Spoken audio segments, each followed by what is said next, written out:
Hello everyone.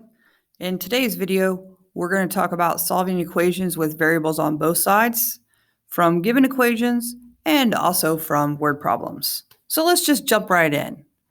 So here on our first example, on the left side, you're going to notice that you have two variables. So I'm going to go through and circle them so that I can remember to combine like terms.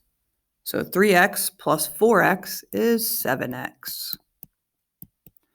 Now on the right side, I notice that there's a parentheses. And when I notice there's a parentheses, I should be thinking to myself, use distributive property.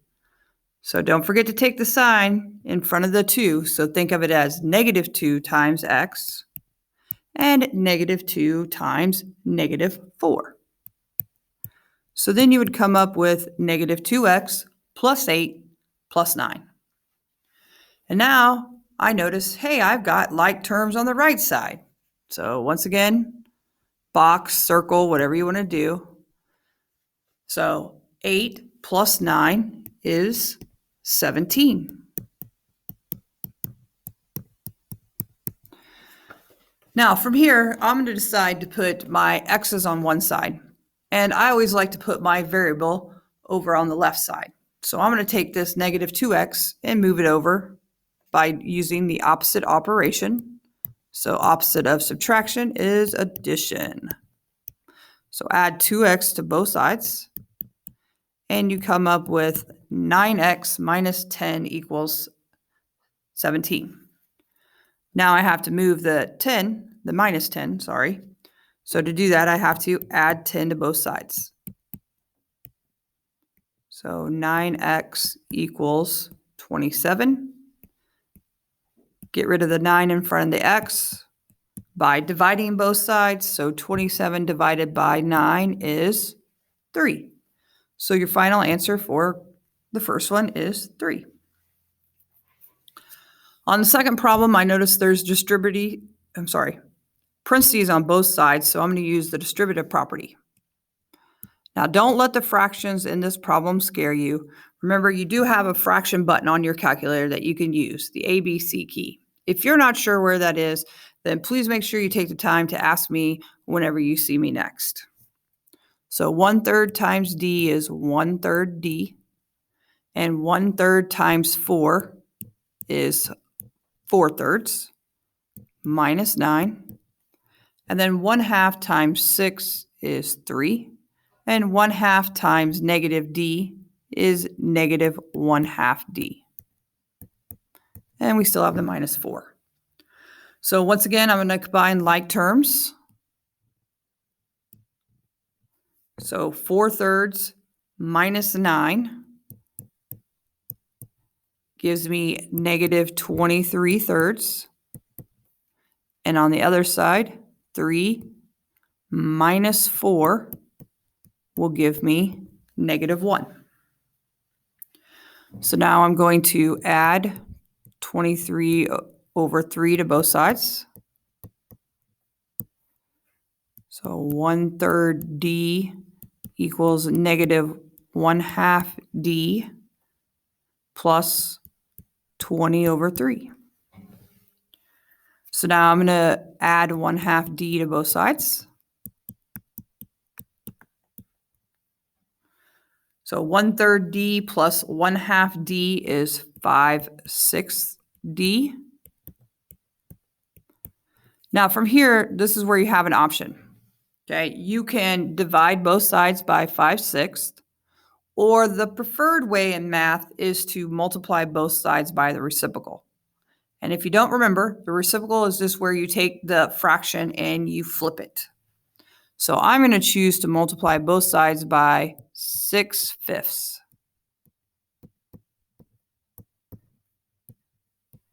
So then I get d equals, and then I take 20 times 6, which is 120, and I put that over 3 times 5, which is 15. And then 120 divided by 15 gives me the final answer of 8. So now take a moment, pause the video, and try it on your own.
So hopefully you got the same thing for the two triads. If you did not, make sure that you remember to ask me the next time you see me. So now there are some special cases that can happen when you're solving equations. So our next example is going to lead us into those. So once again, I'm going to use distributive property. So that will give me 4x plus 6. And when I try to move my x's to the same side and I subtract 4x on both sides, you should notice that something unique happens. And what happens is there is no longer a variable left to solve for. So all we have is 6 equals 6. Well, 6 does equal 6. That is indeed true. So since that answer is true, then every number that you plug in for x would always make the left and the right side exactly the same. So that has a special name, and that special name is infinitely many solutions. Or instead of writing out infinitely many solutions every single time, we abbreviate it as IMS. Once again, IMS stands for infinitely many solutions. Or sometimes you'll see book companies also say that IMS is the same thing as saying identity. So either one of these terms is acceptable if the variable cancels out and the left and the right side are exactly the same. Moving to the next one, distributive property again.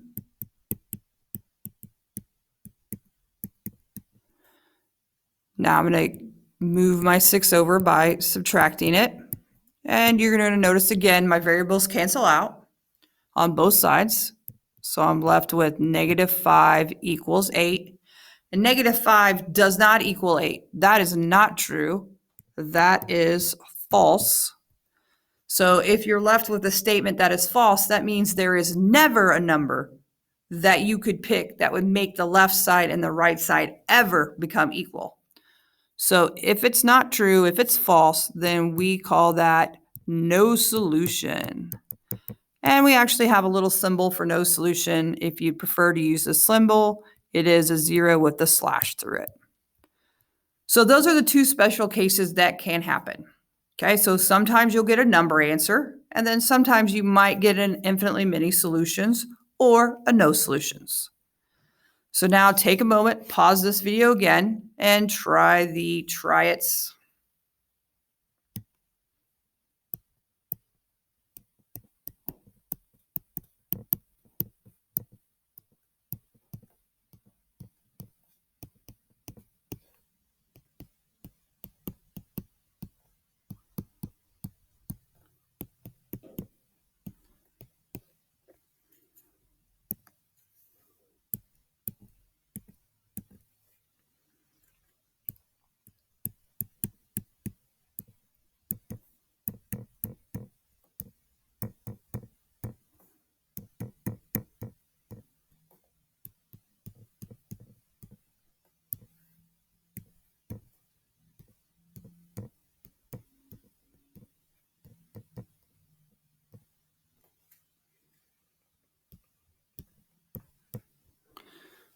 So take a moment, check your answers. Hopefully you got them right. And remember, if not, make sure you're always talking to me.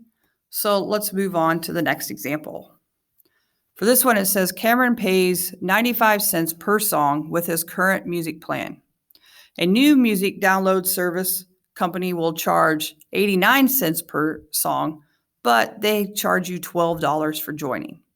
So the question is, should Cameron switch to the new service?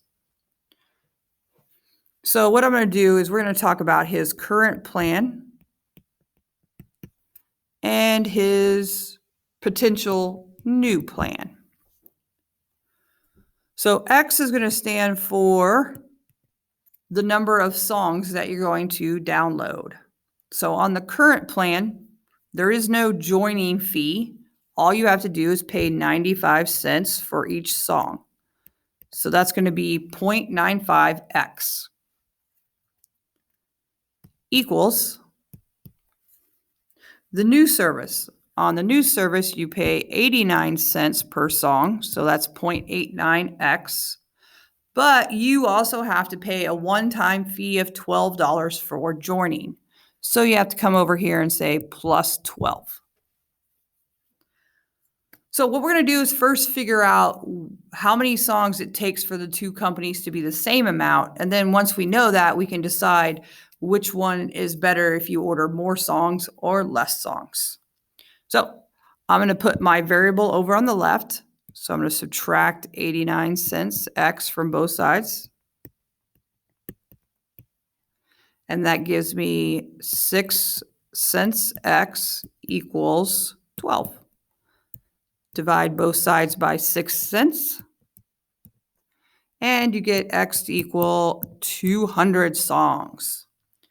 So now what I want to do is I want to figure out, okay, which one is better if I do more than 200 songs? So let's just say I'm going to choose a number at random. What if I say I'm going to download 250 songs? So for my current plan, I would do 95 cents times 250. And that would give me $237.50. Now the new plan, I would take 89 cents times 250 plus 12. And that one would work out to be $234.50. So which one's cheaper if I do 250 songs? And hopefully everybody's going to say the second one, the new plan. So what I would write down here for my final answer is I would say if Cameron plans to buy more than 200 songs,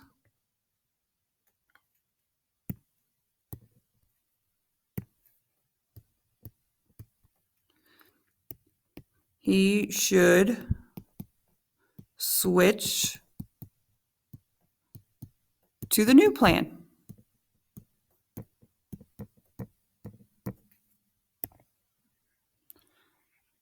Okay, as always, pause the video and go give the Try It a run for its money.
So there is my final answer for the Try It.